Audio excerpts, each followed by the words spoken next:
Voilà, donc j'ai lancé l'enregistrement, il y a un peu une petite vidéo. Et je vais faire un petit ping pour rappeler les petits retardataires et on va pouvoir débuter. Allez hop.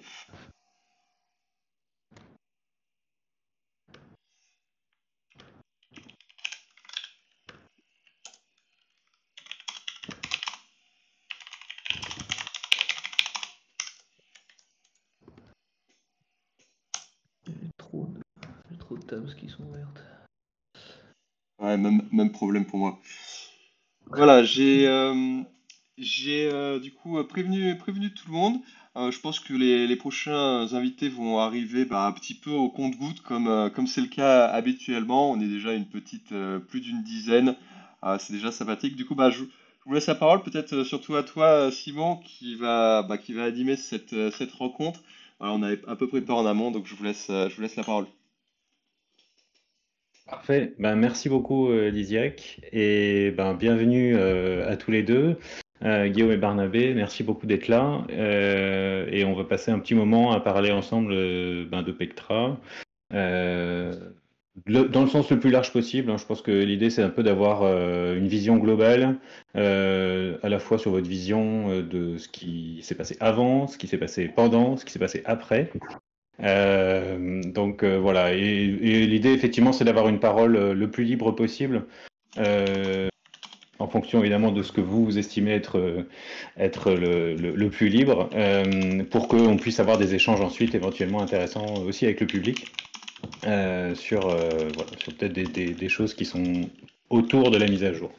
Peut-être commencer très rapidement par rappeler le contexte, enfin ce qu'il y avait dans la mise à jour. L'idée, c'est pas du tout de faire une présentation technique de la mise à jour parce que ça prendrait un certain temps et c'est pas je pense que c'est pas le sujet, c'est pas l'intérêt de cet échange.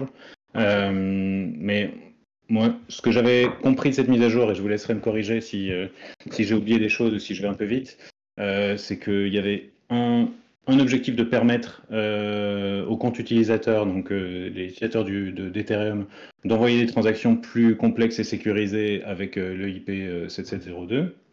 Ça, c'est un gros morceau. Il y a un morceau qui est pour les validateurs, avec un certain nombre de mises à jour qui permettent notamment la consolidation des validateurs et donc la réduction du nombre de validateurs totaux sur le réseau. Euh, et puis des modalités un peu plus techniques pour programmer des retraits, etc. Mais ça, on va peut-être pas rentrer dans le détail. Des fonctionnalités pour les développeurs, notamment permettre d'accéder à des preuves d'exécution un peu plus anciennes sur la chaîne. Enfin voilà, donc ça c'est plutôt des choses très techniques. Et puis un focus sur la scalabilité avec le passage l'augmentation du nombre de blobs par bloc et finalement préparer la suite de l'expansion, on va dire, en termes de scalabilité d'Ethereum. Moi, j'avais ces quatre choses en tête pour la mise à jour. Je ne sais pas si vous voulez rebondir déjà là-dessus et peut-être préciser votre vision de cette mise à jour. Je peux commencer, ouais. C'est une mise à jour qui est intéressante parce qu'il n'y a pas un clear headliner. Il y a beaucoup de choses dans la mise à jour qui sont vraiment très très positives.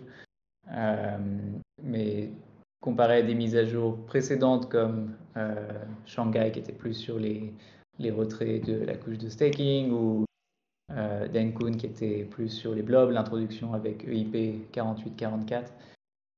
Ouais, cette mise à jour, effectivement, c'est vraiment un fourre-tout de plein de choses différentes et la plupart sont, encore une fois, ouais, très positives. Comme tu l'as dit, ça adresse beaucoup de choses à la fois, la scalabilité, l'expérience utilisateur, le, des trucs plus techniques, mais qui sont en fait très importants pour la sécurité et la résilience du réseau. Euh, donc un peu difficile à décrire, mais à mon avis, très positif en règle générale. Guillaume. Ouais, bah du coup, moi je vais faire un peu le grincheux, mais bon, c'est aussi C'est ton rôle. c'est le rôle, voilà, c'est le personnage, c'est un personnage. Euh, non, ouais, bah effectivement, c'est un. Pour redire ce qu'a dit Barnabé de manière plus pessimiste, ok, peut-être pas plus pessimiste, mais plus moins. Ouais, ok, vous le qualifierez vous-même. L'idée, c'est qu'effectivement, au départ, ça devait être un tout petit fork avec juste quelques features, quelques fonctionnalités qui étaient là pour améliorer les conditions d'utilisation, enfin l'utilisabilité de la chaîne.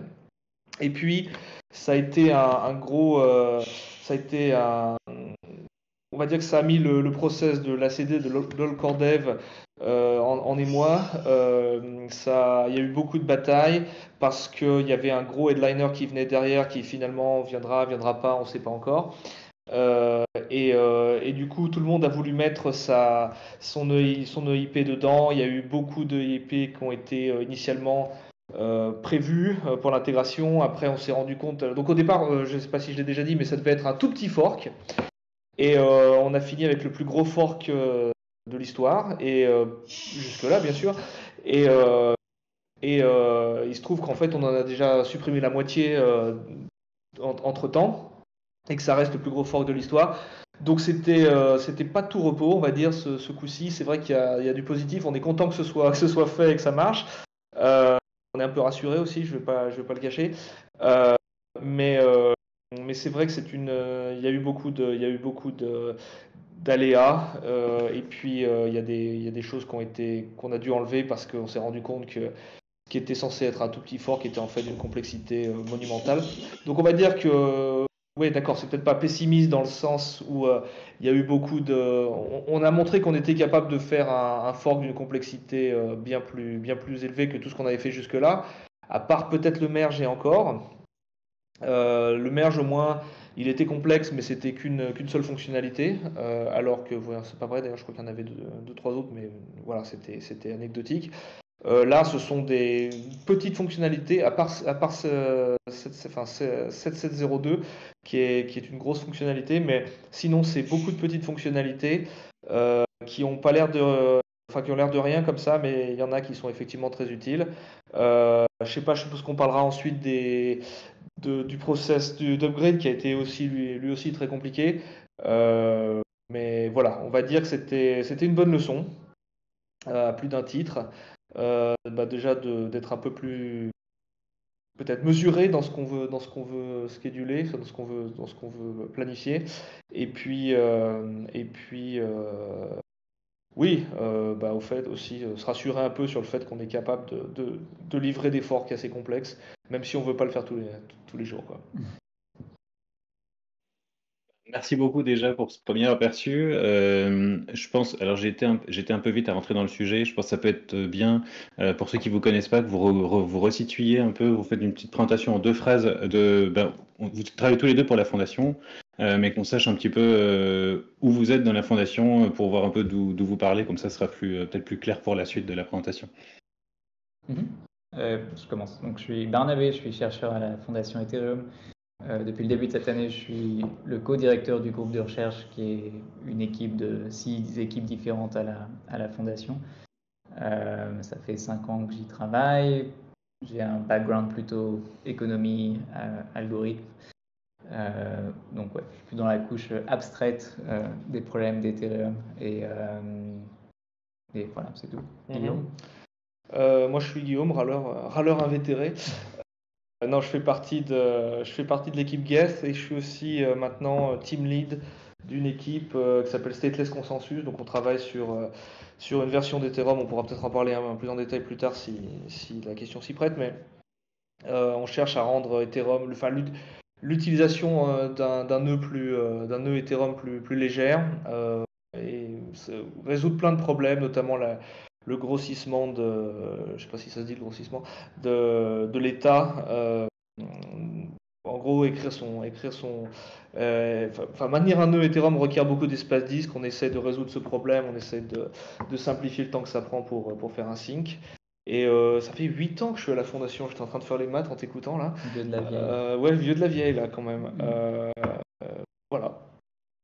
Et on a un organigramme de la fondation qui est tout récent. Ah ouais. Je le mets dans le chat. Voilà, donc si vous voulez enlever quelqu'un, vous choisissez votre cible, et puis kidnapper quelqu'un, c'est jouable. Trop tôt. Bon, d'accord. Non, c'est bien la transparence pour la fondation. Je pense que c'est peut-être un sujet sur lequel on reviendra, mais en tout cas, ça fait partie des efforts qui ont été, je pense, très bien accueillis par la communauté ces derniers temps. Mais là, on s'éloigne un peu de Pectra. Juste pour peut-être revenir sur le sujet, du coup, merci déjà beaucoup pour votre premier retour. Est-ce qu'on peut commencer, avant peut-être de revenir sur la genèse, tu l'as évoqué Guillaume, qui a été un peu compliqué, juste faire un premier bilan après 2 semaines là, est-ce qu'il y a déjà, on voit déjà un effet de cette mise à jour? Est-ce que donc il y a notamment les choses les plus évidentes, c'est les consolidations des validateurs et l'utilisation de l'EIP 7702. Est-ce que sur ces éléments-là, les indicateurs sont positifs? Qu'est-ce que vous en pensez? Alors j'ai un site qui montre ça, ça s'appelle petrified.com. C'est vrai qu'on pourrait partager. Mais on peut voir qu'effectivement, oui, si tu peux le Oui, n'hésitez partager. pas à partager vos liens dans le petit chat qui est à côté. Non, c'est petrified.com. Ah, non, j'en ai Voilà. un autre. T'en as un autre? On parle des consolidations Oui, des ou consolidations, ouais. 702? Ah non, consolidation. Consolidation. Mais... Enfin bref, donc on voit que... Ouais, j'arrive. Ouais, pas de souci.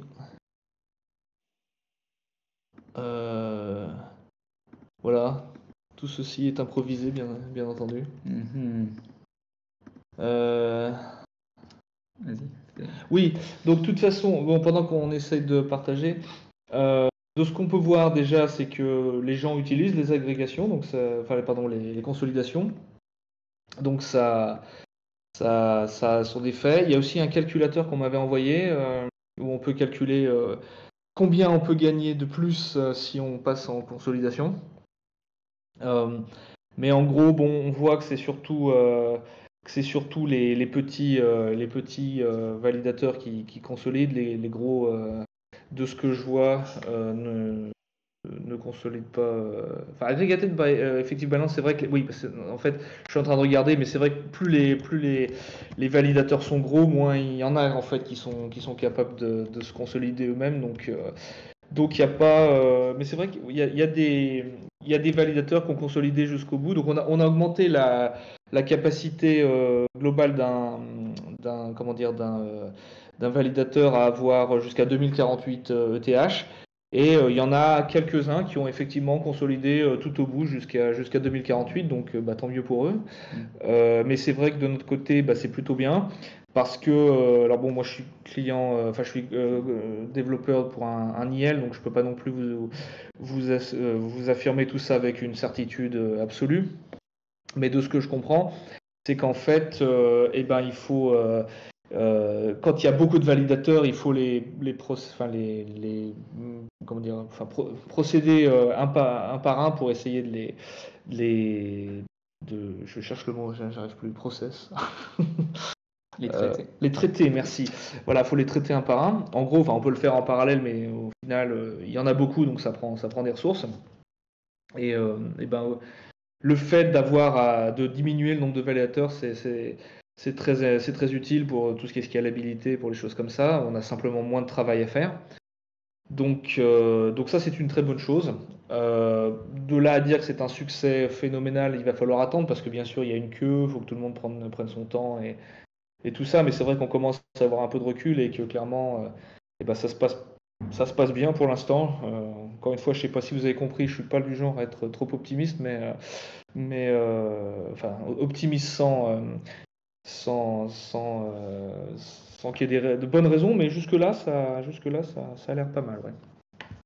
Ouais, effectivement, on voit plutôt des petits validateurs qui consolident et pas vraiment les grosses staking pools jusqu'ici. Il y a, à mon avis, encore un peu de travail à faire pour aller leur parler et comprendre pourquoi ils ne le font pas et quelles sont les conditions sous lesquelles ils le feraient. A priori, tout est stable, donc ça devrait être utile. Puis il faut voir on peut imaginer que les institutionnels, ils ont un petit peu plus de process de risque à mettre en place après la mise à jour, avant de pouvoir commencer à envisager quelque chose comme ça, j'imagine. Ouais, exactement. Ouais, donc, Du Et coup, ouais, ce qu'on observe là sur le diagramme, c'est juste après la mise à jour, le nombre de validateurs a baissé de manière un peu significative. Bon, c'est toujours bon à prendre. ouais, c'est sûr. Alors que dans le même temps, le nombre d'Ethers en stake a augmenté. Donc c'est vraiment l'effet positif de ces consolidations, c'est d'avoir plus de sécurité sur le réseau en ayant moins de coûts de traitement et de bandes passantes sur ces validateurs qui occupent plus de place sur le réseau. Donc ouais, ce que je vois, c'est apparemment il y a à peu près 3000, juste en dessous de 3000 validateurs qui ont un 0,2 comme crédentiel. Donc oui, il y a plus d'1 million qui ont toujours le withdrawal, et il y a les 12 000. Ouais, d'accord. Donc c'est pas encore bien adopté, mais bon, ça marche. Donc pour l'instant, il n'y a pas de problème. C'est vrai que c'est 32 Zis. Enfin, quand on consolide, il y en a forcément plus que 32. Ça a tendance à effrayer un peu de faire ces manipulations. Je sais que je l'ai pas fait précisément pour cette pour cette raison. Euh, donc, ouais, franchement, 3000, c'est pas mal pour un truc assez nouveau et pas testé comme ça. oui, c'est ça, on peut se dire que les 3000 personnes qui l'ont fait là, c'est des gens qui ont une confiance vraiment totale en se disant je vais le faire dès le déploiement de la mise à jour. J'ai vu notamment là dans le classement de ceux qui l'ont fait le plus, il y a un validateur, alors je sais pas si c'est une personne individuelle, mais qui a quand même mis plus de 1000 Ethers sur un seul validateur. Il faut quand même avoir la foi. Ouais. Merci La David. vidéo, ouais. Non, mais après, c'est vrai qu'il y a énormément de. Comment dire, enfin, il y a un meilleur rendement si on fait ça. Donc, autant. Si t'as 1000 validateurs, enfin, si t'es suffisamment riche pour avoir que 1000, pour te dire que 1000 validateurs, ça vaut le coup, ça vaut le coup de prendre le risque pour gagner 1% de plus, ouais, pourquoi pas, quoi. Oui, puis on peut imaginer qu'il y a aussi des raisons. Enfin, les validateurs individuels ont peut-être plus de motivation aussi, qui peuvent parfois être un peu idéologiques à vouloir soutenir les mises à jour et les fonctionnalités enfin, ne serait-ce que pour montrer que ça fonctionne, quoi. Donc ça, c'est bien de voir que ça existe encore. C'est vrai. Et c'est vrai qu'historiquement, les gens ont tendance à pas. Enfin, les individus ont tendance à moins upgrader que les autres, donc c'est vrai que c'est un peu surprenant d'un point de vue historique, mais c'est très appréciable. Est-ce qu'on n'avait pas déjà observé quelque chose comme ça au moment du Genesis de la Beacon Chain, avec quand même pas mal d'individuels qui s'étaient mis en Genesis validateur justement, alors que c'est vrai. le merge était encore un rêve. Ouais. On n'avait même pas de deadline à ce moment-là, donc. Oui. Oui, c'est vrai que ceux-là, je les admire parce qu'effectivement, ils avaient. Il y avait aussi un bénéfice à le faire. Je me souviens plus lequel, mais je me souviens qu'il y avait un bénéfice à être. Bah oui, parce Un que. PWAP. Non, il y avait un rendement plus Il élevé y à avait un l'époque rendement plus élevé, c'est ça. de l'émission Oui, monétaire. les rendements des premiers blocs, moi je me souviens, du coup je l'ai fait avec un ou deux validateurs à l'époque, et les rendements c'était assez, on avait quasiment un bloc par jour sur les premiers jours, quoi, donc c'était quand même assez intéressant. Mais c'était aussi de l'Ether, on savait pas quand on allait le récupérer, quoi. C'était un pari. Oui, c'est ça. Et Jusqu'au du coup, c'est peut-être. withdrawal au passage, hein. Donc Shanghai, c'était ça. Oui. On pouvait rien récupérer pendant un gros bout de temps. Donc On effectivement, a, c'était un on a pari deux petites questions qui a dans fonctionné. le chat. Oui. Est-ce que vous pouvez revenir sur le fait qu'on gagne plus? Parce que le fameux 1% que tu viens de mentionner, c'est pas clair dans le chat. Et quels sont les risques concrètement à faire la consolidation? Pourquoi ça te freine encore? Une autre question du chat. Ouais. Bah, le risque, ouais, c'est mon domaine, c'est mon rayon. Non, le risque, c'est simplement qu'il peut y avoir un bug. Donc c'est vrai que, bah, si tu veux, on en parlera sans doute après, mais l'upgrade a été quand même assez stressante, bon, de par sa complexité, mais le fait qu'il y a deux testnets qui ont capoté. Enfin, il y en a un qui a vraiment capoté, l'autre, il a été récupéré de justesse. Donc voilà, c'est simplement que j'avoue que personnellement, la raison pour laquelle je ne l'ai pas encore fait, il y a deux raisons. Il y en a une, c'est des taxes, parce que je ne sais pas comment je dois déclarer ça.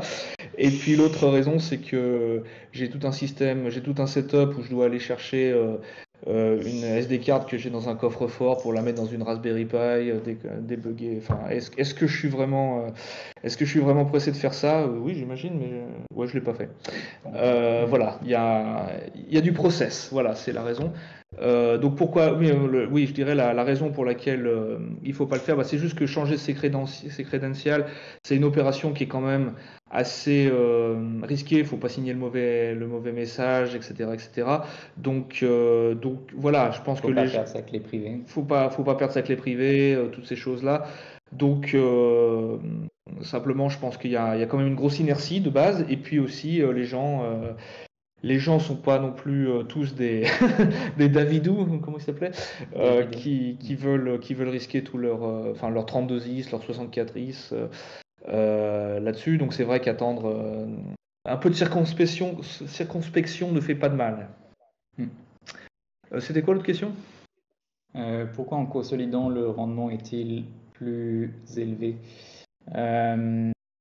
C'est pas nécessairement la consolidation qui rend le rendement plus élevé. Je crois que c'est juste passer en OXO2. Donc si tu as 10 validateurs consolidés, en gros, le effective balance sera plus élevé. J'essaie de... Il faudrait que je remonte. Si je peux essayer de l'expliquer, comment je l'ai compris. En fait, aujourd'hui, en 0.1, donc l'ancien système de validation, on a une effective balance qui est de 32 Ethers maximum. Et dès que tu génères de l'Ether avec ton validateur, tous les X temps, donc en général autour d'une semaine, cet Ether-là, il est automatiquement distribué. Et en fait, de toute façon, il n'est jamais effectif, c'est-à-dire qu'en fait, il va jamais servir de base à la validation. Tu vas pas avoir de récompense sur cet Ether que tu as gagné. Alors qu'avec le 0x2, tu as ta balance effective qui augmente, et immédiatement après qu'elle augmente, en fait, cette balance, elle est utilisée pour le calcul des futures récompenses. Donc, en fait, perpétuellement, c'est du compounding interest, quoi, des intérêts composés. Les intérêts que tu gagnes sont immédiatement valides pour bénéficier d'intérêts aussi. Donc, en fait, ça fait un effet un peu exponentiel sur les terres que tu mets en validation. Non, très bien dit. C'est clair comme ça. Merde. Super. Alors ça, c'était le premier gros sujet, c'était la consolidation. On a une dernière question sur la consolidation, peut-être pour une réponse rapide. Quand vous évoquez risque de bug, quel genre de bug pourrait survenir lors de la consolidation? Est-ce que vous en avez un ou deux en tête rapidement? Non, bah si on le savait, on les corrigerait. Enfin, voilà. Mais bah, qu'est-ce qui peut se produire? Bah, simplement que pour n'importe quelle raison, il y a un message qui est signé mais qui est incorrect. Donc, qu'est-ce qui se passe? Est-ce que les fonds sont bloqués? Est-ce que il y a plein de choses qui peuvent se produire. J'en sais rien. Encore une fois, on laisse pas des bugs exprès. Donc, si on les trouve, on les corrige. A priori, il n'y a aucun problème, ça a été testé, tout ça, mais ça n'empêche que les gens doivent rester un peu prudents. Après, oui, qu'est-ce que je pourrais trouver comme bug potentiellement? J'imagine que s'il y a un bug et que ça c'est mal fait, allez, je prends un truc complètement débile, mais si quelqu'un enlève. Ah ben voilà, très bien. On consolide deux validateurs. Ok, bien sûr, c'est un truc tout à fait théorique. Normalement, ça ne se produit pas. Mais il y a deux validateurs, on les consolide ensemble. Ben, il y en a un on supprime l'un et puis on ajoute la balance à l'autre. S'il y a un bug qui est mal programmé, etc., donc ça veut dire qu'on supprime le validateur et au moment où on veut ajouter sa balance à l'autre, pouf, il se passe rien. Ben voilà, on a perdu 32 is. Ce serait le genre de truc qui pourrait se passer. A priori. Voilà, ça a été testé quand même. Donc il y a peu de chances que ça se produise, mais c'est vrai qu'encore une fois, il y a des gens plus aventureux que d'autres et voilà quoi.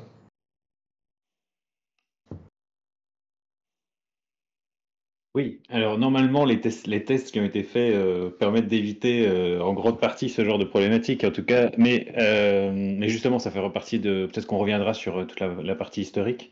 Peut-être qu'on peut essayer de finir l'aperçu peut-être de ce qui s'est passé immédiatement après la mise à jour.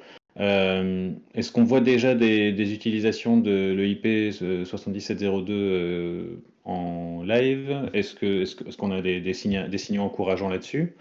Et puis alors peut-être on pourra faire un point rapide sur les blobs, même si ça c'est aussi dépendant d'autres choses que simplement d'Ethereum évidemment. Mhm. Oui. Ouais, bah là aussi on a quelques stats sur bundlebear.com. Donc ouais, on voit effectivement il y a une bonne utilisation de ces nouveaux smart accounts. Donc pour utiliser un smart account, il faut avoir son externally owned account, EOA, donc les comptes que vous avez en général avec un wallet. Il faut signer un message qui dit passer en smart account, qui déploie un contrat à côté, qui en gros rend le compte plus intelligent, qui rend le compte programmatique. Et on voit bien que depuis la mise à jour, le nombre de ces smart accounts évolue assez rapidement. On en est à 39 000. Oui, ça c'est agrégé, agrégé sur plusieurs chaînes. Voilà, sur plusieurs chaînes. Donc Ethereum c'est 19, je crois, si je me souviens bien. 19. Ethereum, on en est à presque 20 000. 20 000, ouais. Ouais, bon, c'est pas énorme non plus, comparé. Combien de comptes on a sur Ethereum plus Des centaines de millions? Non, des centaines de millions, oui. J'essaie de me souvenir, il y en a à peu près 200 000. 200 millions, pardon. 200 millions. Donc voilà, on en a 20 000 sur 200 millions qui sont activés. Ouais. Victoire. Non, mais ouais, c'est une mise à jour importante. Donc ça permet effectivement d'avoir beaucoup plus d'accès sur des comptes. Par exemple, enlever ces accès à 2 temps où il faut d'abord accepter ou déverrouiller le compte pour faire une opération et ensuite faire l'opération. Donc ça permet de rendre ça avec un seul clic. Ouais, je sais pas ce que t'as. Non, ouais, c'est franchement pas mal parce que 20 000, ça reste des comptes avec des fonds. Est-ce que derrière, pareil, personnellement, je me précipite pas pour remplacer tous mes comptes par des contrats sans raison. Il faut qu'il y ait une bonne raison de le faire. Donc c'est une fonctionnalité qui est en train d'être doucement adoptée. Il faut que l'écosystème s'adapte, commence à l'utiliser. C'est aussi une fonctionnalité un peu effrayante dans le sens où maintenant il peut y avoir des contrats, enfin des comptes qui sont contrôlés par une clé privée qui ont quand même du code, enfin qui n'ont pas le code eux-mêmes mais qui délèguent vers du code. Ça va être ah d'accord, je croyais que c'était voilà, donc c'est aussi un truc auquel il va falloir s'habituer.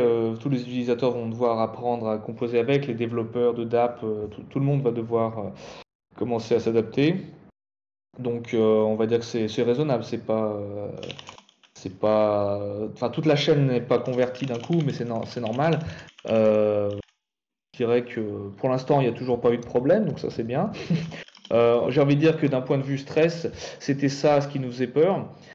Est-ce qu'il allait y avoir des gens qui allaient perdre tous leurs fonds à cause de ça? Pour l'instant, ça a l'air de bien se passer, donc les wallets s'adaptent et ce genre de choses. Donc ouais, là encore. Avec plus de pouvoir viennent plus de responsabilités. C'est vrai. C'est un peu ça là, le message. Ça rend les comptes plus puissants, donc il y a aussi évidemment d'autres problèmes. À ce niveau-là, donc vous avez répondu dans le chat qu'effectivement c'est les wallets qui proposent la fonctionnalité, donc c'est pas les utilisateurs qui doivent faire des manipulations particulières. J'ai cru comprendre de mes lectures un peu diverses que les wallets avaient pris une approche vraiment très sécure, c'est-à-dire que pour l'instant ils autorisent que certains types enfin quand on est dans ce type de signature, ils n'autorisent que sur certains services précis qu'ils ont un peu whitelistés par avance, justement pour éviter qu'une personne signe une transaction qu'elle ne comprend pas. J'imagine que c'est quelque chose qui va rester, en tout cas dans un premier temps, le temps que les choses se mettent en place sur les différents wallets. Est-ce que vous savez Là, on a les stats un peu on-chain, mais en termes d'utilisateurs, on ne sait pas quelle wallet ils utilisent, quelles fonctionnalités ils utilisent pour l'instant. C'est vrai que bon, il y a quelqu'un chez nous qui regarde, enfin je dis chez nous, la guest team qui regarde. Pour l'instant, il n'a pas encore trop de conclusions. Donc nous, on ne sait pas exactement qui l'utilise. Mais c'est vrai que si on peut donner un conseil dans les premiers temps, choisissez bien vos wallets. Prenez pas le dernier wallet cool. Ah, il a publié des trucs finalement? Il me semble. Non, il a juste dit que ça augmentait. On peut voir quelques stats. Ouais, donc le fournisseur de wallet, en gros, déploie le contrat pour l'utilisateur. Donc on peut repérer un peu quel est le wallet qui est utilisé par l'utilisateur en regardant quel est le contrat qui a été déployé par le wallet. Donc c'est ça qui donne le signal de qui utilise quoi. Évidemment, un utilisateur peut toujours déployer n'importe quel contrat avec cette fonctionnalité, mais les contrats standards des fournisseurs classiques du type MetaMask ou OKX, on peut les repérer. Oui, c'est juste qu'on n'a pas les stats, mais ça devrait être jouable. Oui, ça peut s'observer notamment une chaîne en fonction du contrat avec lequel les comptes interagissent en fait. Voilà. Ok. Donc ça, je sais pas s'il y a d'autres. J'ai pas l'impression qu'il y ait d'autres questions sur ça. J'imagine voilà, c'est quelque chose qui pour le coup va prendre aussi beaucoup de temps parce qu'il va falloir que les wallets développent les fonctionnalités, qu'ils les proposent aux utilisateurs après avoir fait les tests, etc., etc. Donc c'est quelque chose qui va prendre de l'importance dans les prochains mois, la prochaine année, quoi. C'est quelque chose qui fait partie d'une roadmap qui est plus longue de l'abstraction des comptes et des chaînes. Donc il y a d'autres mises à jour qui sont prévues, pas cette année ni l'année prochaine peut-être. Donc la mise à jour qui a été déployée maintenant c'est 7702. Une mise à jour dont les chercheurs parlent c'est 7701, donc c'est Native Account Abstraction, et qui en gros passe certaines de ces fonctionnalités dans le protocole et donne encore plus d'amplitude à ce genre de mécanisme d'abstraction du compte. Parfait. Merci. Donc ça, il va falloir surveiller et voir un peu les déploiements des futures fonctionnalités. In fine, est-ce que ça peut apporter exactement la même fonctionnalité que les autres formes d'abstraction de compte, c'est-à-dire par exemple un Gnosis Safe ou ce genre de choses? On peut imaginer d'utiliser le IP 7702 pour remplacer intégralement un smart contract wallet. Surtout, l'avantage c'est qu'il est upgradable, c'est-à-dire que le Gnosis Safe, si je me souviens pas, j'avoue je connais pas exactement le détail précis du fonctionnement du Gnosis Safe, mais une fois, de ce que je comprends, c'est qu'une fois qu'il est déployé, voilà, il est c'est fait. Alors que là, on peut toujours changer de contrat, ce qui a potentiellement des répercussions, mais on verra dans le futur. Et qu'est-ce que je voulais dire? J'avais un autre truc, je sais plus. Mais oui, est-ce que c'est le truc complet? Alors non. Il y a, par exemple, il y a EIP 4337. Alors, j'ai lu un truc, mais je m'en souviens plus du tout. En gros, 7702, c'est juste le début. Il y a encore plein de fonctionnalités à ajouter pour avoir une vraie abstraction de compte digne de ce nom. On n'est pas. Oui, c'est encore. Il y a encore un long chemin à valider plein de IP et s'assurer qu'on fait pas, qu'on donne pas trop de clés aux gens pour faire n'importe quoi. Enfin, c'est pas que bien sûr vos clés, vos fonds, mais on veut s'assurer que ce soit pas trop facile de les perdre les fonds en question. Donc je sais plus ce qu'on m'avait dit sur le sujet, mais c'est pas tout à fait, enfin c'est pas tout à fait la même chose. Il y a vraiment une étape de plus. Là, c'est juste qu'on peut avoir un contrat intelligent, mais il y a encore plein de choses qui viennent avec tout ce qui est délégué. Enfin, une fois qu'on a délégué, on peut faire bien plus de choses. On peut signer des autorisations, on peut faire beaucoup de choses. Je cherchais le mot exact. Je sais plus ce qu'il avait utilisé. Non, External Period Registry, non, c'est pas ça, je sais plus ce qu'il avait utilisé. Bon, ça me reviendra, mais voilà, désolé, j'ai pas trop potassé la question. Pas de problème. Je pense qu'on a déjà pas mal d'éléments et on sait que c'est quelque chose qui est en cours et sur lequel il va y avoir finalement d'autres choses qui vont se construire aussi dans les prochaines mises à jour. Donc voilà, c'est une étape importante et on va surveiller aussi le déploiement dans les wallets des différentes fonctionnalités au fur et à mesure. Je vois Nathan qui vient d'arriver dans le chat, donc voilà, je te fais un petit coucou Nathan, et si tu veux, tu peux venir nous rejoindre un petit peu après, si ça te fait plaisir. Coucou Nathan. T'es où d'ailleurs? T'es pas censé... ouais, d'accord. Oui, on ne fait pas de... On ne fait pas de... J'allais le doxer, mais...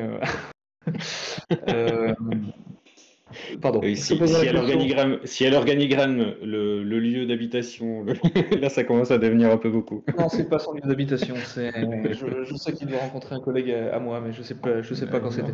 L'information. C'est la formation, ouais, ça, petit à petit, ouais, effectivement. Bon, bref, je voulais juste rajouter un truc, donc ouais, ça y est, je me souviens un peu mieux. Donc, en gros, oui, c'est ça, c'est de son point de vue, en fait, ce qu'on appelle l'abstraction de compte complète. Ah, d'accord, t'as vu Ignacio, ok. Donc, l'abstraction de compte complète, ça veut dire qu'on n'a plus de clé privée, en fait, ou en tout cas, on n'a plus. On retire complètement l'utilisation de la clé privée, ce qui est un truc très intéressant parce que par exemple aujourd'hui les clés privées elles sont pas comment dire quantum secure, elles sont potentiellement fragiles à une attaque avec un ordinateur quantique, bon, ce qui n'est pas le truc qui va nous tomber dessus tout de suite, hein, je vous le dis, mais on sait jamais.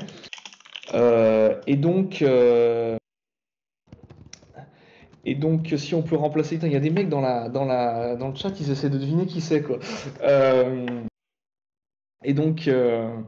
Bref, et donc ce qu'on voudrait, c'est éventuellement avoir d'autres façons de signer les transactions qui n'utiliseraient plus ces vieux, entre guillemets, comptes. Ça nous permet de rendre Ethereum dans le futur un peu plus quantum secure ou des choses comme ça. Voilà, donc c'est une différence. Par exemple, 7702 fournit pas ça tout de suite. Tout ce qu'ils font, c'est ce qu'ils appellent de l'abstraction d'exécution. Donc c'est vrai que le comportement du contrat lui-même va changer, enfin peut changer si on le décide, mais il y a encore toujours l'idée d'une clé privée qui est basée sur une courbe elliptique qui contrôle le compte, et ça, le temps pour pouvoir corriger ça, bon, pour l'instant c'est pas un problème, hein, mais si ça devient un problème, il faut l'abstraction de compte complète pour être capable de changer cette méthode d'autorisation. Très bien, merci beaucoup. C'est, je pense, assez complet. Je pense pas qu'il y ait d'autres questions d'ailleurs, et je pense que maintenant, oui, c'est wait and see quoi. Pour la suite. Et puis on en reparlera peut-être quand on abordera les futures mises à jour. Peut-être, alors je ne sais pas si on fait un passage très rapide sur les blobs. Je ne sais pas si on voit déjà un effet d'augmentation des blobs parce que je ne sais pas si on était déjà à capacité avant la mise à jour. Donc il y a une augmentation de la capacité. Est-ce qu'on voit déjà quelque chose? Alors, je sors le chart qui va bien. Ok, donc c'est ça qui est intéressant ici. Donc celui-là qui est à droite. Donc on voit qu'on était effectivement à capacité. Ce que ça veut dire, être à capacité, c'est en fait atteindre la cible de moyenne des blobs qui sont distribués sur le réseau. Donc la cible avant la mise à jour, c'était 3 blobs par bloc. Donc on voit que on est vraiment très très proche de ça la plupart du temps. Ça, c'est le mécanisme de EIP 1559 qui augmente le prix si on est trop loin de la cible et le diminue si on n'a pas assez de blobs. Et depuis la mise à jour, donc on est passé à une cible de 6 blobs. Donc on a augmenté la bande passante, on l'a multiplié par 2. Donc on a le double de la capacité, ce qui est assez important. Ouais. On a pas encore atteint la cible, donc on est loin des 6, on en est à 3,5, 4 en moyenne. Ça prend du temps. Les consommateurs de blob, en fait, c'est les roll-up, donc les couches de Layer 2. Ils reçoivent les transactions des utilisateurs sur leur réseau, ils les packagent dans les blobs et postent les blobs sur le réseau Ethereum. Donc, pourquoi faire ces mises à jour si tous les blobs ne sont pas utilisés? C'est une question qu'on entend beaucoup, notamment de la Gave Team qui ne comprend pas pourquoi C'est vrai. D'ailleurs, toujours pas. pourquoi on en a besoin. Mais en fait, c'est vraiment important pour des raisons de planification. Enfin, ces roll-ups, c'est des entreprises.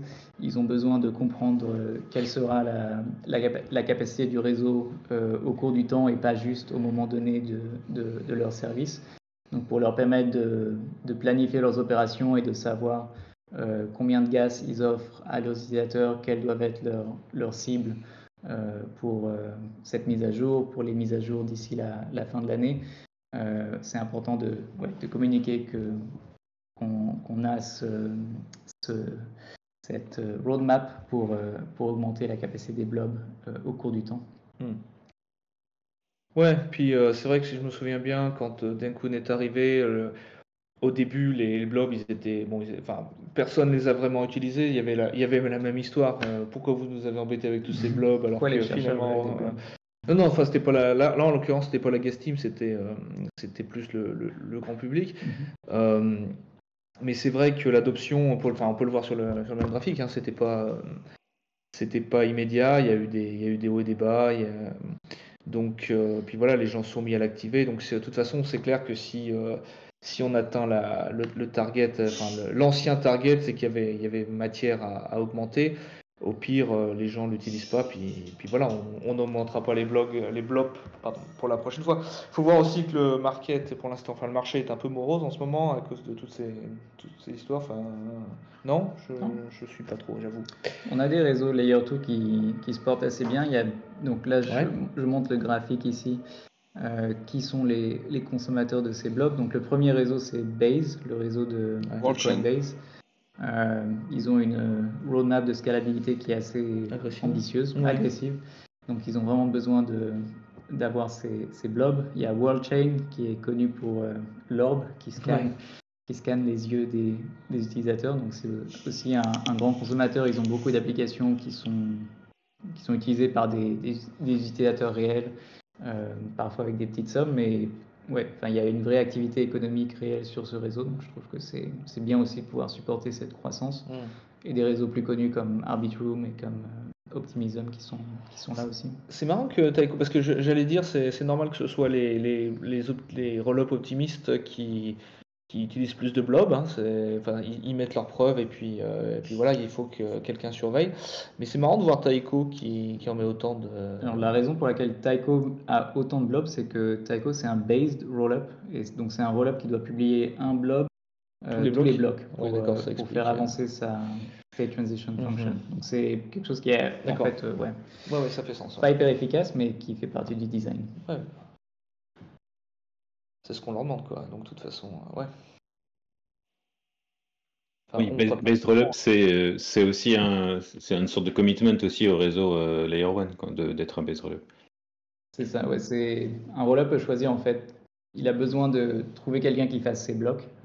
Donc le rollup peut dire, je vais les faire moi-même. Donc par exemple, Base, ce qu'on appelle un séquenceur centralisé. Donc c'est Coinbase eux-mêmes qui font tourner un serveur qui récupère les transactions et qui fait des blocs avec.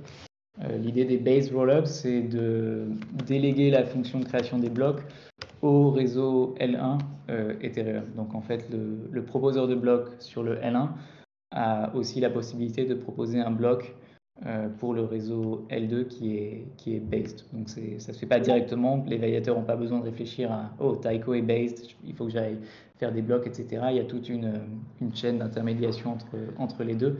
Mais c'est ça l'idée du design, c'est de récupérer toutes les propriétés du réseau L1 pour le séquençage, pour la séquence des transactions sur le réseau qui est based.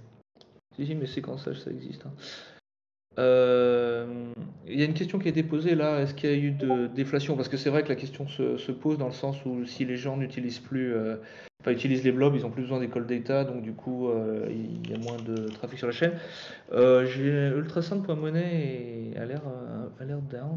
Je crois que ils ont des problèmes techniques. Ils ont des Il est problèmes down, techniques. il est down depuis la mise à jour.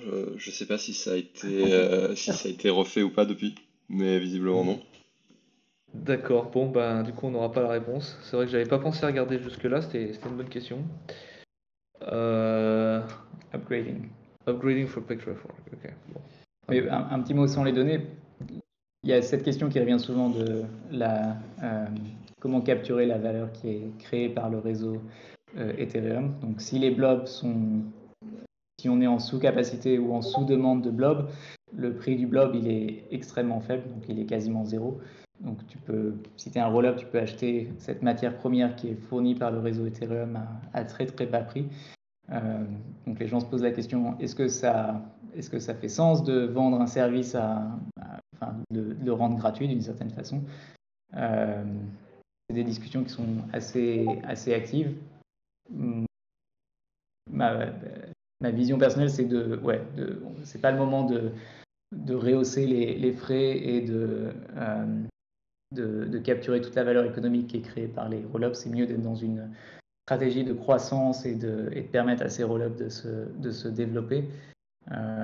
Mais ouais, c'est un effet mécanique du mécanisme EIP 1559. Si la demande n'est pas à la cible, on ne capture pas ces blob fees.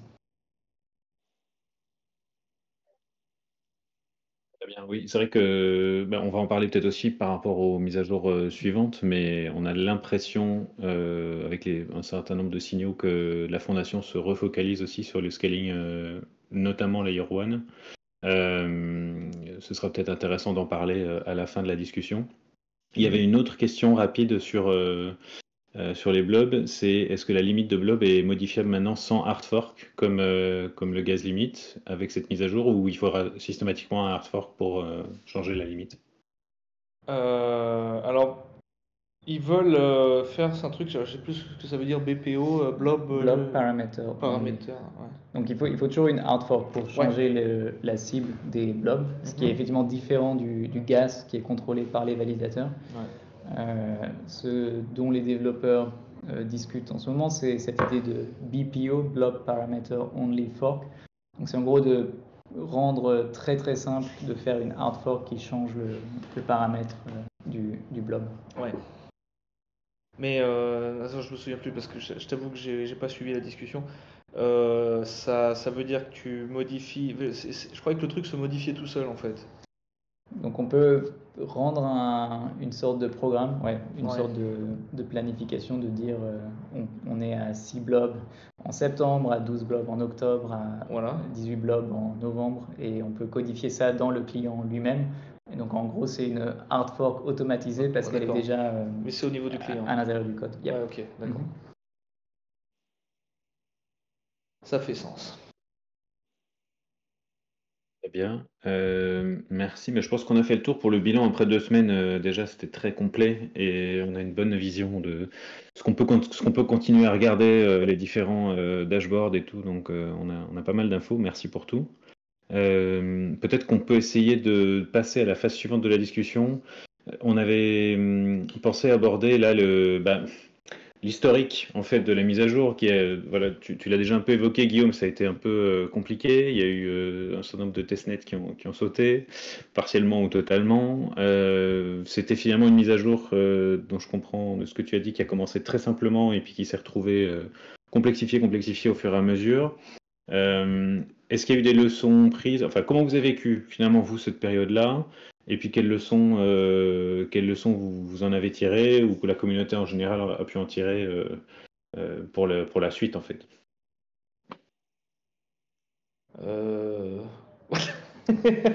Pardon. Oui. Les leçons. Je pense que c'est toi l'interlocuteur. Ouais. Non, mais j'essaye de pas être trop négatif. Non, mais en fait, je dis ça, mais il n'y a pas à être négatif. C'est sûr que ça a été une très bonne leçon parce que justement, on on va dire, bon, j'ai déjà parlé de la façon dont on avait mis trop de choses dans le fork. Je pense que c'est un peu dommage, entre guillemets, parce que, par exemple, quand on compare la quantité de tests qu'on fait aujourd'hui par rapport à ce qu'on faisait dans les forks précédents, enfin, je parle des forks il y a même 4 ans, tu vois, même le merge, le merge, il a bien été testé, mais il n'a pas été testé autant que ça. Euh, donc, ça nous permet, on va dire que la leçon, c'est de rester sur nos gardes, de ne pas être trop confiant dans le test, parce qu'il y a toujours plus de tests à écrire. On va aussi être assez peut-être circonspect quand les gens commencent à. Enfin, non, déjà, c'était pas facile de mettre, de faire ajouter une IP, mais maintenant, on va vraiment s'assurer qu'elle est bien justifiée, qu'elle vaut bien le coup. On va essayer, bon, ça, c'est pas encore garanti, mais on essaye maintenant d'avoir des forks plus rapides. Plus petits du coup. C'est vrai que le problème c'est que bon, je pense que tout le monde a compris, enfin tout le monde dans le LoL Core Dev a compris que si on se permet de, enfin si on fait 15 forks tous les ans, les gens deviennent stressés et veulent absolument rajouter leur EIP dans le fork qui arrive, sinon il faut attendre le prochain train, et le prochain train vient dans un an et demi. Donc voilà, on va dire que la conclusion principale, c'est qu'il faut réorganiser un peu la façon dont on travaille. On peut plus se permettre de travailler comme on travaillait à l'époque, ce qui faisait sens à l'époque, mais maintenant il faut être beaucoup plus dur, beaucoup plus dur quand on veut refuser des EIP. Euh, c'est ce que Enfin, c'est normal dans tous les projets qui grossissent. J'ai déjà dû donner la référence du noyau Linux. Aujourd'hui, Linus Torvalds, il dit moi, mon job, c'est de dire non. Voilà, il va falloir que ce soit un peu plus comme ça. Bien sûr qu'on veut faire évoluer la chaîne, mais on va plus se permettre d'accepter allez, juste une petite IP de plus parce que pourquoi pas, parce que c'est sympa et que ça devrait être facile à tester. Maintenant, il faut vraiment prouver. Enfin, je dis ça. C'est ce qu'on se dit qu'on va faire. On va essayer de le faire.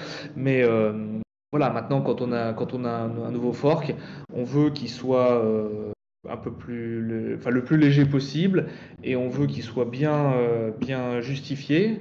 Et on a bien compris que la grosse ressource, finalement, c'est pas le temps de développement, c'est le test. Le test devient encore plus primordial qu'il l'était déjà. Quant au testnet, je vais en parler un peu. Allez, de mon point de vue de quelqu'un qui ne participe pas tellement au test directement, mais ce qui s'est passé, c'est que finalement, il y a eu 2 testnets, et sur chaque testnet, il y a eu un problème avec la configuration. Donc c'est quelque chose qui est un peu dommage, parce que l'idée des testnets, c'est de tester la mise à jour elle-même, mais avoir un problème avec la configuration, en fait, c'est le testnet lui-même qui foire. Le silver lining, disons, sur un des 2 testnets, c'est que la configuration a fait perdre la finalité du testnet et a mis beaucoup de clients dans l'embarras. Donc il y a leur mémoire qui a commencé à exploser. Il y a certaines choses qu'on a observées qu'on n'observe pas du tout dans le réseau mainnet, parce que la participation est très élevée. On n'a jamais perdu la finalité. Donc ça nous a donné la leçon ok, il faut qu'on soit plus résilient, il faut qu'on fasse plus en interne, c'est hardening testnet ou attack testnet, donc se mettre dans des situations qui sont difficiles pour le réseau, et de comprendre ce qui ne fonctionne pas dans ces cas-là, et de débugger ça.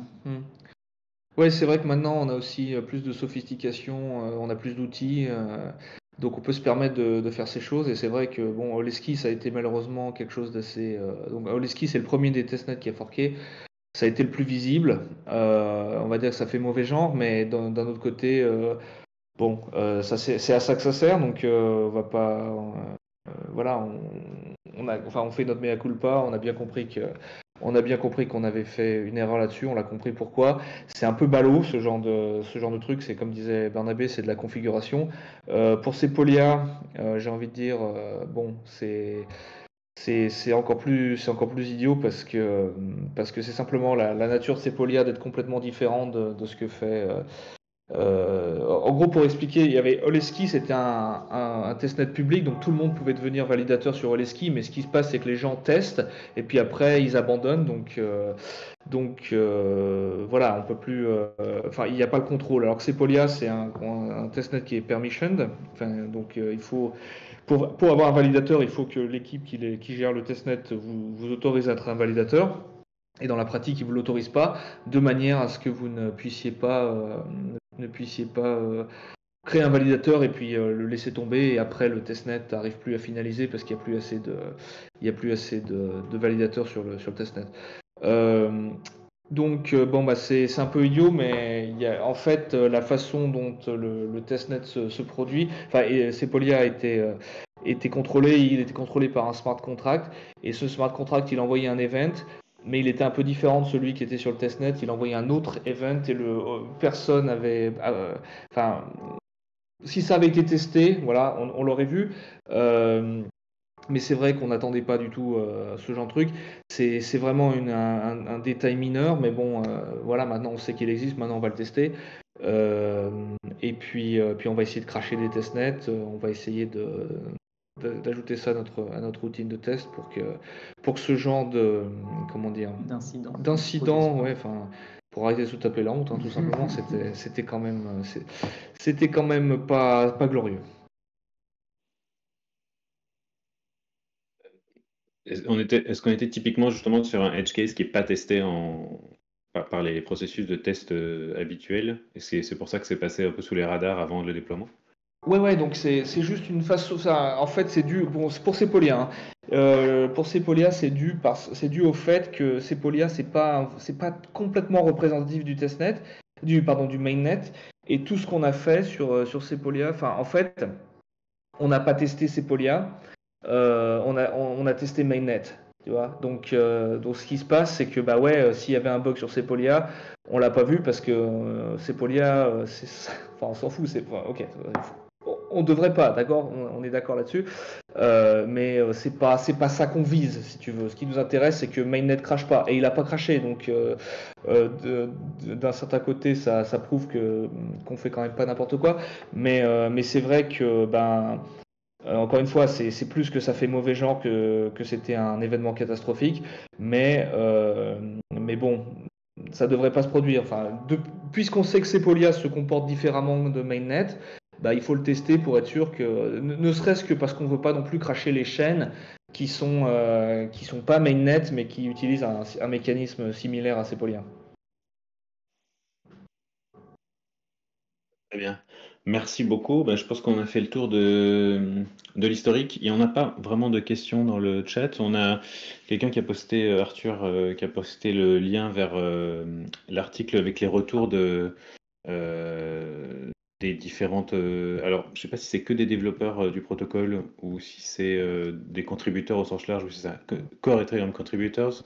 Donc, si j'ai bien compris, il y a eu un espèce de sondage qui a été fait auprès de tout le monde, et il y a un article vraiment synthétique, enfin, pas très synthétique pour le coup, mais qui est vraiment très exhaustif de toutes les réponses qui ont été apportées à ce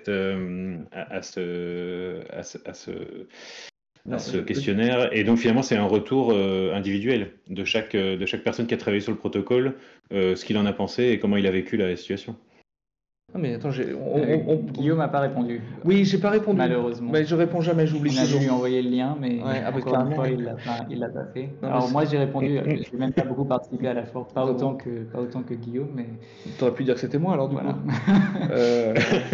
c'est vrai, j'ai pas répondu, mais peut-être que je peux encore. C'est quelque chose qui est fait par l'équipe Protocol Support pour toutes les mises à jour. Donc ça existe pour Pectra, je crois qu'ils l'ont fait aussi pour les deux d'avant. Et ouais, c'est une sorte d'histoire orale de la mise à jour, et c'est toujours intéressant de lire les perspectives des gens avec qui on travaille, de faire un peu cette rétrospective sur comment ils l'ont vécu, comment on peut s'améliorer pour les prochaines forks, et qui a vraiment eu la gloire. Et il y a cette partie du Who was the most important person for this fork. C'était qui? Je vois. Je dirais que pour cette édition, il y a deux équipes qui reviennent souvent dans cette rubrique. C'est Testing, l'équipe à Ethereum Foundation, qui ont vraiment beaucoup travaillé sur cet aspect. et l'équipe de PandaOps qui gère tous les testnets et les réseaux. Pardon, oui, non, d'accord. Donc, Oui, tout à fait. voilà, C'est normal. c'est deux équipes qui sont in the trenches, très techniques, mais qui nous sauvent la vie à chaque fois. Ouais, ça c'est sûr. Puis qui malheureusement, en tout cas, au moins pour testing, sont sous-staffés, comme on dit, en suremploi. Donc si vous faites du Python, faites-vous connaître. C'est bon à savoir. Et effectivement, Ed PandaOps, c'est quelque chose que je pense. Moi, je connaissais pas trop avant la mise à jour Pectra, mais ils ont été un peu mis sur le devant de la scène à ce moment-là. Donc, c'est vrai que. Et l'article est vraiment intéressant. Alors, j'ai pas lu tout, mais il y a vraiment beaucoup de choses intéressantes dedans, donc je vous le recommande aussi, ceux qui écoutent ce call. Merci beaucoup, c'était extrêmement clair. Et je pense que d'ailleurs il n'y a pas tant de questions, donc on va peut-être pouvoir passer peut-être à la dernière phase. Bon, on a évoqué l'avant, finalement ce qui se passe immédiatement après. Comment est-ce que vous voyez maintenant la suite?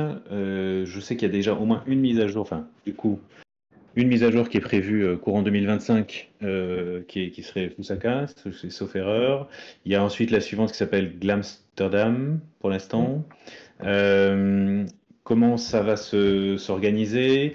Je voudrais intégrer une question qui nous a été posée avant le call, qui était sur l'idée justement de faire peut-être plus de hard fork plus petits, avec une fréquence un peu plus élevée. Qu'est-ce que vous en pensez? Voilà. Juste pour le futur, je sais, je rajoute pour la forme qu'il y a eu beaucoup de débats là récemment autour de IOF, la potentielle grosse mise à jour dont on a beaucoup parlé, qui était un peu en développement depuis plusieurs années et qui finalement a été a priori abandonnée. Peut-être justement dans la discussion qu'on a commencé sur comme la prioritarisation. Priorisation? Non, c'était peut-être trop long, priorisation. Priorisation future des mises à jour. Voilà, peut-être intégrer ça dans votre réponse si vous pouvez. Je peux parler de Fusaka. Donc la prochaine mise à jour, c'est Fusaka. Et peut-être pour revenir un peu en arrière, on parle beaucoup de 3 objectifs depuis récemment. Donc ces 3 objectifs auxquels on est arrivé en discussion à la fondation, c'est Scale the L1, Scale the Blobs, Fix the UX. Et Fusaka va essayer d'atteindre l'objectif de Scale the Blobs, donc donner beaucoup plus d'amplitude aux blobs. Donc on a discuté tout à l'heure, on est passé d'une cible de 3 blobs par bloc à 6 blobs par bloc. On a fait ça, c'est vraiment de l'ingénierie pure d'une certaine façon. C'est essayer de faire passer plus de blocs avec la même architecture. Dans Fusaka, on veut changer l'architecture des blobs avec un système qui s'appelle PeerDAS et qui permet au mieux d'avoir 8 fois la capacité qu'on a aujourd'hui. Donc on est passé de 3 à 6 avec Pectra. On espère avec Fusaka de passer de 6 à 48. Donc c'est vraiment un bond en avant qui est quasiment un ordre de grandeur. Très important encore une fois pour permettre de dire à ces rollups qui construisent sur Ethereum, il y aura de la capacité pour vous d'ici la fin d'année. Vous pouvez faire vos plans avec ça en tête. C'est un peu ambitieux, mais a priori le développement de PeerDAS se passe pas trop mal. Il me semble qu'il y a un testnet qui va être lancé le 26 mai, la semaine prochaine. Et d'ici quelques semaines, on aura aussi une conférence avec les développeurs et les chercheurs de la Fondation Ethereum, des core devs en dehors de la Fondation Ethereum pour avoir une accélération sur le développement de Fusaka et de s'assurer que la mise à jour se passe bien. On ne sait pas où c'est. On ne sait pas où c'est. Et j'ai pas le droit de le dire. Ouais. et ensuite, il y a Glamsterdam. Donc, Glamsterdam, c'est plus l'objectif pour le moment de scale the mainnet. Donc, on voudrait intégrer des nouveaux mécanismes qui permettent d'augmenter la limite du gas. Il y en a plusieurs. Il y a Block Level Access List, Delayed Execution, Multidimensional pricing. Donc, ce sera probablement courant 2026 si on arrive à se tenir au programme qu'on a en tête, donc d'avoir Fusaka d'ici la fin de cette année et Glamsterdam en 2026. Et donc là, c'est plus scopé que Pectra. Au lieu d'avoir tout à la fois, on est plus clair sur quelles sont les priorités sur chaque fork. On n'est peut-être pas encore décidé sur quelles sont les fonctionnalités précises qui feront partie de Glamsterdam, mais au moins on sait déjà que l'idée de cette fork, ce sera de scale the mainnet. Ouais. C'était trop enthousiaste là, il faut que je dise un truc. Non, ouais, donc mais sur le principe, je suis d'accord, il faut qu'on essaye d'accélérer un peu le nombre de forks. On va dire qu'historiquement, on a toujours dit ça. Je suis extrêmement sceptique quant à la probabilité d'avoir deux forks la même année. Mais bon, si je me trompe, il n'y a rien à perdre, donc autant. Voilà. Mais c'est vrai que bon, la leçon a effectivement été apprise, donc Pirdas va permettre. Si c'est que Pirdas qu'on livre, à la limite, pourquoi on l'appellerait Fusaka s'il n'y a pas de, s'il y a rien côté EL. Mais c'est vrai qu'on a, pardon, on a bien simplifié le truc. Donc effectivement, EOF a été retiré. Ça a été de Fusaka. On verra plus tard ce qu'il en advient, mais c'est vrai que pour l'instant, a priori, c'est fini pour de bon. On va peut-être pas se lancer dans l'histoire d'EOF tout de suite. Mais c'est vrai que bon, il y a bon espoir qu'effectivement on arrive à livrer deux forks ce coup-ci. Pour Glamsterdam, il faut que l'objectif c'est la scalabilité. Il y a plein de propositions, à mon avis. Il va aussi y avoir beaucoup de discussions. Donc on verra ce que ça donne. Je pense pas qu'on ait deux forks l'année prochaine, hein, cela dit, quoi qu'il arrive. Mais bon, on verra ce que ça donne. Donc on va dire qu'on est optimiste mais circonspect. Moi, je suis plus optimiste. T'es juste optimiste, d'accord. Moi, je suis circonspect, voilà. Non, vous restez good cop, bad cop, c'est bien tout le long de l'épisode. Ok, merci pour. Il y a un lien là que Barnabé vient de poster sur. Donc c'est le dernier call des équipes de recherche sur le protocole, c'est ça? C'est ça, ouais, c'est une nouvelle série de calls qu'on a lancé. Ça, c'est le deuxième. Dans l'idée, ce qu'on discutait avant de dire, on a du mal à scoper parfois les forks, on a beaucoup d'idées, mais il faut faire attention à ce qu'on met dans le réseau, donc on a peu de chances d'intégrer tout ce qu'on veut.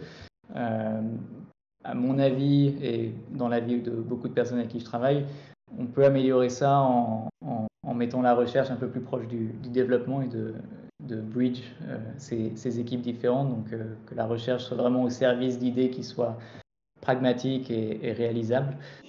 Donc l'idée de ce Protocol Research Call, c'est de montrer ce qu'on a, d'essayer de voir quelles sont les contraintes et quelles sont les opportunités de ces dernières idées. Donc là, le deuxième call était sur Scaling L1. Donc il y a une dizaine de présentations sur différents thèmes.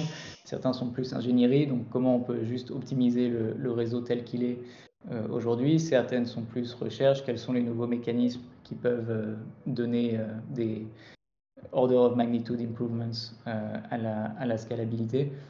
Et ouais, l'idée de ce call, c'est de poser les bonnes questions et de donner le bon cadre pour prendre ces décisions et pour pas arriver le jour de la fork et d'être là, ok, on a 42 EIP à l'intérieur et tout le monde est content, mais du coup personne n'est content parce que ça prend des plombes à lancer. Moi, de toute façon, je suis jamais content, donc de ce côté-là. Voilà. Ok, ça a l'air vraiment extrêmement intéressant. Je vois qu'il y a des slides aussi qui sont accessibles, donc de tout ce qui a été présenté. Il y a eu beaucoup de présentations, c'est pas juste un gars qui a fait 126 slides. Oui, 126 slides, oui, d'accord. Oui, c'est ça, c'est l'ensemble de toutes les présentations l'une après l'autre. Voilà, et ça, c'est quelque chose qui va se reproduire à quelle fréquence? On essaie de faire ça tous les mois. Le prochain call sera le 4 juin. On le fait un peu en avant parce qu'on a cette rencontre des équipes de recherche et de développement les semaines suivantes. Et ouais, l'idée c'est de passer d'un sujet à l'autre à chaque call. Donc ACD, All Core Dev en général, c'est whatever is the topic of the day. Avec ce call, on peut être un peu plus intentionnel. Donc le premier call était sur le rôle des nœuds d'utilisateurs qui sont à la maison, home nodes. Donc quel est le futur des solo stakers, home operators. Et on a discuté les mises à jour de single slot finality, precons. Il y avait plein de sujets qui sont liés à cette problématique.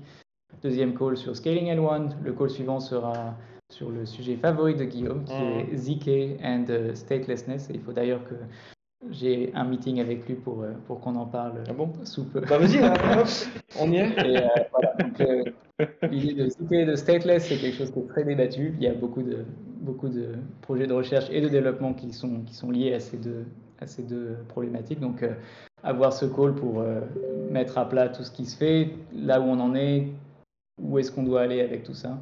Et voilà, ça va être cool. Donc, le 4 juin à 16h, heure française. Juste une question qui n'a rien à voir, mais donc, je te la poserai après, ça n'a aucun intérêt pour l'audience. Ok, ben merci. Donc ça c'est bien, on le sait, le 4 juin. Donc on pourra toujours suivre ça. Donc 16h, c'est parfait. J'ai l'impression qu'on a fait quand même un bon aperçu de tout ce qui est autour de la mise à jour Pectra, qui était l'objectif de cet échange. Donc je ne sais pas si vous voulez rajouter quelque chose qu'on n'aurait peut-être pas abordé, que vous voudriez préciser, ou voilà c'est un peu le open floor pour vous. Et puis après, peut-être qu'on pourra prendre des questions s'il y a des questions un peu de l'audience, quoi. Non, de mon côté, j'ai le Protocol Research Call, je pense que c'est la chose principale qui est in my mind. J'étais aussi en congé parental jusqu'à récemment, donc j'ai pas beaucoup travaillé le mois dernier, donc j'ai rien d'autre à chill. C'est vraiment Protocol Research Call. Ouais, moi j'ai beaucoup travaillé, mais j'ai rien à chill non plus. Donc oui, la fatigue, la focalisation sur le travail, donc voilà. Mais je pense que de toute façon, on a déjà bien beaucoup d'éléments là à traiter. Dans le chat, il y a énormément de liens. Il va falloir regarder tout ça. Merci beaucoup. Est-ce que il y a d'autres questions dans le public? Peut-être si quelqu'un veut intervenir pour poser une question, donc soit dans le chat, soit en live. Je vois que quelqu'un est en train d'écrire, donc on peut attendre un peu. Non, merci beaucoup. Écoutez, je vois qu'il n'y a pas de... C'était encore une fois donc, super, hein. Merci beaucoup à ouais. tous les deux. On a vraiment beaucoup de chance de vous avoir avec nous et que vous soyez aussi accessible pour répondre à toutes les questions de l'audience. On va, comme à chaque fois, on va se dire à la prochaine et on va vite vous réinviter parce que franchement, à titre personnel, moi je me régale et je pense aussi que l'audience aussi. Donc on se tient au courant et puis on se croise déjà au THCC, déjà. Ouais. Peut-être, qui sait. Non, pas de. Oui, non, si, ouais. Je crois que j'y vais, ouais. Ouais, moi j'y vais. Non, c'était juste pour faire semblant que ce soit, tu vois, secret, mais c'est pas grave. Non, j'avais juste un truc à rajouter, c'est qu'on a toujours pas, on a ce podcast sur lequel on n'a pas publié d'épisode depuis des plombes. On en a de très bien en préparation. Simplement, il faut qu'on travaille. Il y en a un qui avait rien à faire là pendant un mois. J'aurais pu éditer des podcasts. Non, je rigole, faut qu'on le fasse. Mais ces deux podcasts, je les tease un peu, même s'ils sont pas prêts de sortir. Il y en a un, c'est sur Pierre Dash, justement, avec Léo. Et l'autre, c'était avec Justin Drake sur les native rollups. Donc ça c'est bien. Voilà, désolé, c'était un peu tard pour l'annoncer, mais je sais que la prochaine fois qu'on vous invitera, au niveau de la programmation, on va sans doute discuter un peu native et base rollup. Ça commence, voilà, on a besoin d'éclaircissement à ce niveau-là. Il y a eu des questions un petit peu en amont sur ce sujet-là du côté d'Ether en France. Donc voilà, je pense que la communauté a envie d'un petit point à ce niveau-là. Donc voilà, on pourra se recroiser après le THCC, après l'été, voilà, Ouais. quand vous serez dans les starting blocks de du prochain hard fork. De Ça marche. Fusaka. Yep, ça marche. Merci beaucoup, c'était vraiment très intéressant et au plaisir de vous voir bientôt à ETHCC ou ailleurs. Ça Merci. marche. Ben, Au revoir tout le à monde. Bye bientôt. bye. Salut.